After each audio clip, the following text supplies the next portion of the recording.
तो जनता के लिए कर क्या रहे हैं? तो ज्यादा से ज्यादा कोल्ड स्टोरेज आज बड़े खरबपति अडानी जी के हैं। ये हुआ कि आज अडानी जी तय करेंगे कि आपके सेब का दाम क्या है, कि कितना दुख पहुंचा है लोगों को। जीएसटी भर भर के हमारा किसान टैक्स की मार खा रहा है और आप अमेरिका के सेब को कम टैक्स देकर उसको बेच रहे हैं दुकानों में। 10 सालों में इन्होंने अपनी पार्टी को इस दुनिया की सबसे अमीर पार्टी बना दी।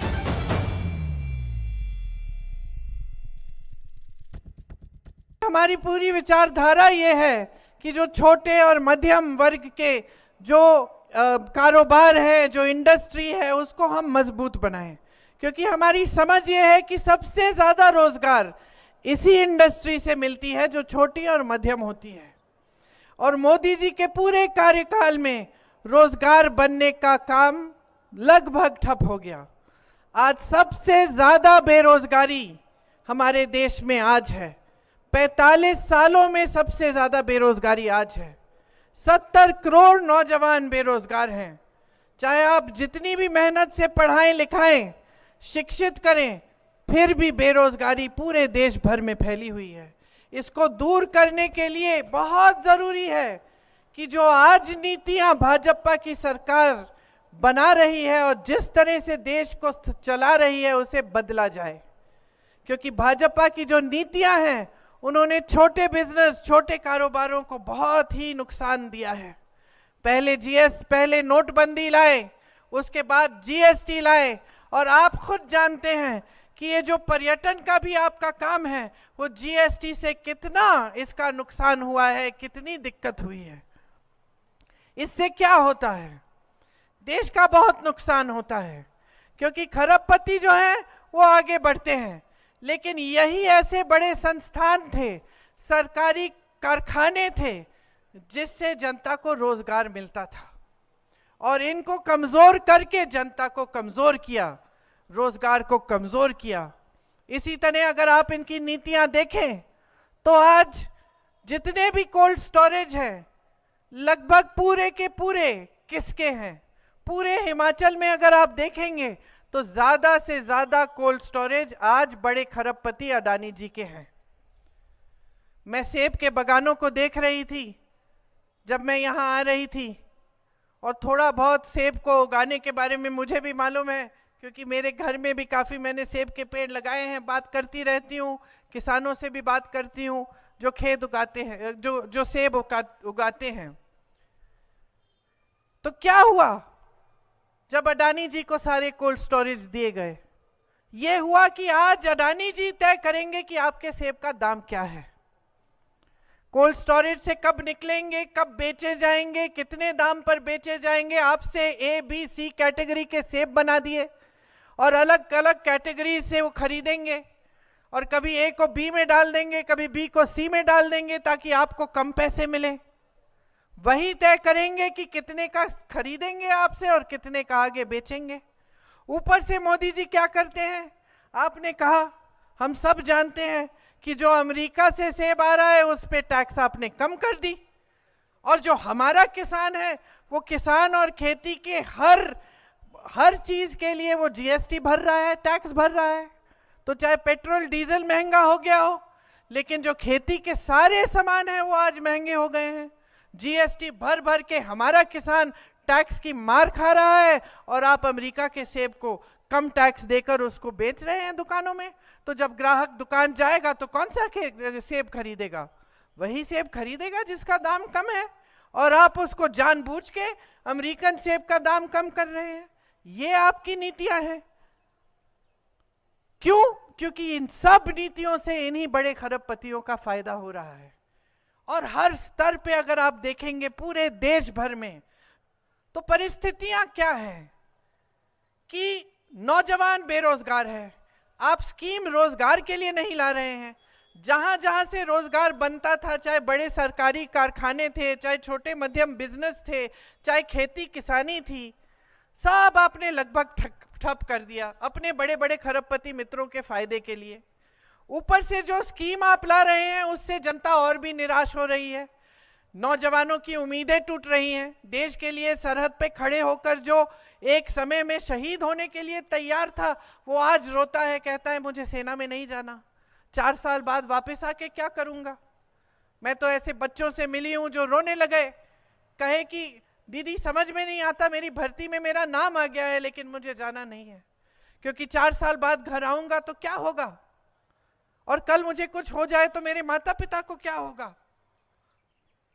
हमने OROP की बात की, मतलब 1 रैंक 1 पेंशन की बात, इन्होंने उसको भी बदल डाला। 1 रैंक और तरह तरह के पेंशन। आज सेना में कोई जाता है, भर्ती होता है, चोट लग जाती है, एक टांग नहीं इस्तेमाल कर सकते या एक हाथ नहीं इस्तेमाल कर सकते, तो उसको डिसेबिलिटी का पेंशन भी नहीं दे रहे हैं, वो भी काट दिया है। तो जनता के लिए कर क्या रहे हैं, क्या कर रहे हैं जनता के लिए। अडानी जी, अंबानी जी तो फूल रहे हैं, फल रहे हैं।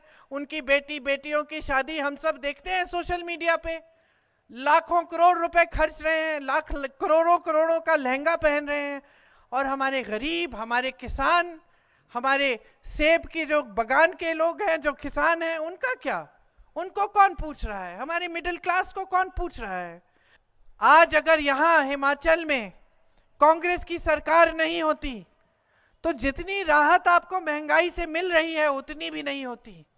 पूरे देश भर में लोग रो रहे हैं, मेरी बहनें बड़ी तादाद में यहाँ बैठी हैं।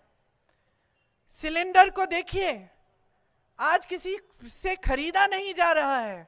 आज तमाम महिलाएं देश भर में जब कुछ खरीदने जाती हैं तो वापस खाली हाथ आ जाती हैं, 1-2 चीजें खरीद के आ जाती हैं कि बाकी जो 3-4 चीजें हैं वो बाद में देखेंगे, अभी ज्यादा जरूरत नहीं है, छोड़ दीजिए।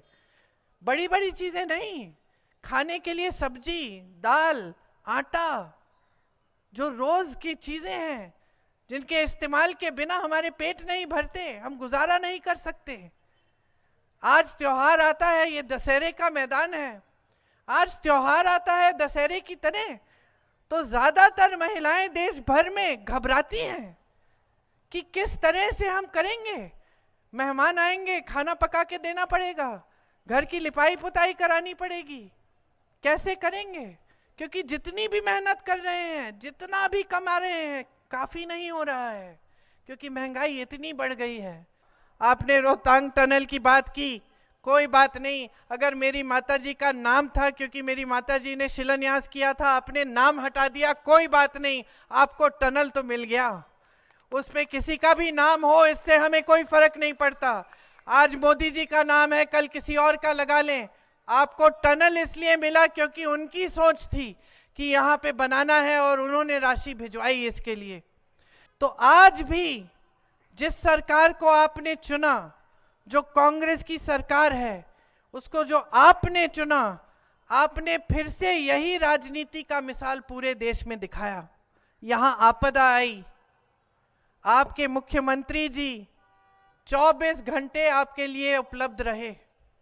विक्रमादित्य जी, सुंदर ठाकुर जी, जितने भी मंत्री थे मंत्रालय के, वो सब जमीन पे आ गए, सबने मदद की, दिन रात काम किया। जहां पर्यटक फंसे थे वहां मदद की, जहां किसी के घर में शोक था वहां पहुंचे राहत पहुंचाने के लिए।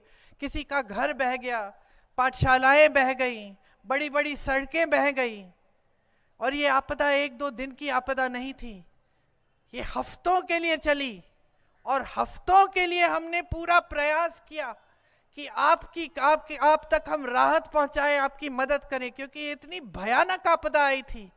ऐसा मेरे ख्याल से आपने प्रदेश में बहुत समय से देखा ही नहीं था, या हो सकता है कि पहले कभी इतना नहीं देखा होगा कि कितना नुकसान हुआ।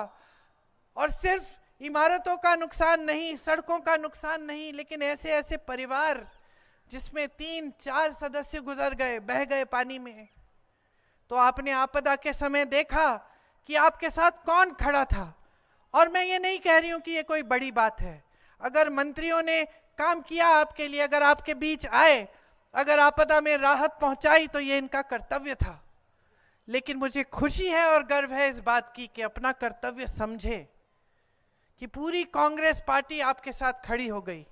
दूसरी तरफ आपने भाजपा की भी असलियत देखी, आपने उनकी सच्चाई देखी। मोदी जी कहते हैं ये उनका दूसरा घर है।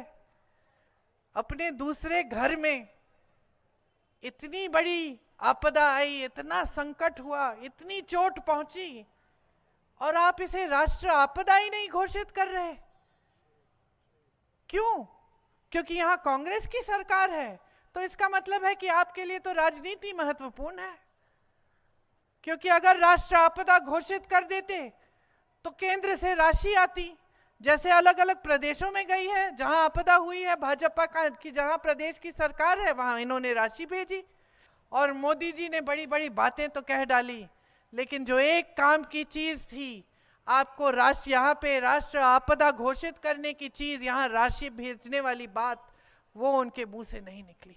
एक तरफ भाजपा है जो हर तरह से सिर्फ सत्ता को बटोर के अपने पास रखना चाहती है।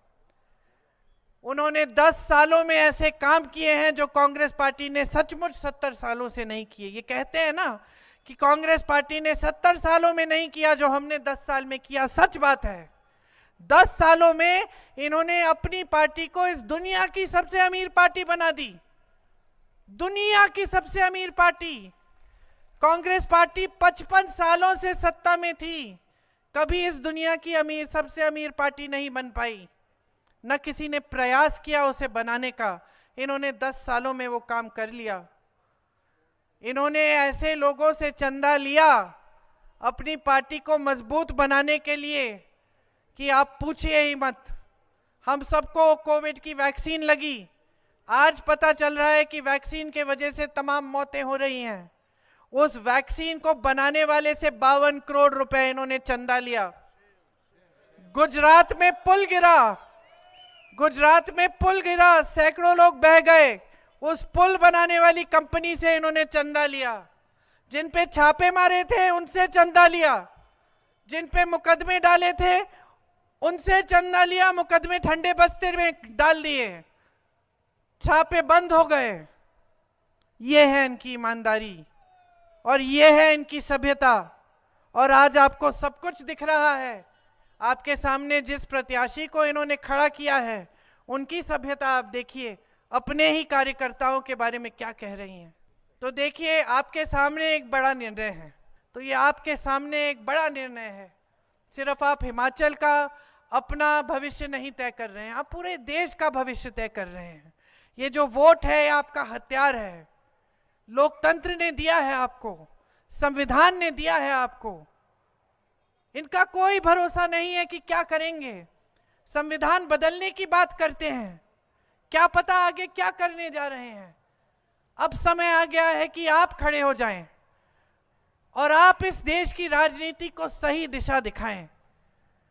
ये आपका सुंदर प्रदेश, ये आपकी सभ्यता, ये देवभूमि इसलिए कही जाती है क्योंकि सचमुच देवताओं की भूमि है।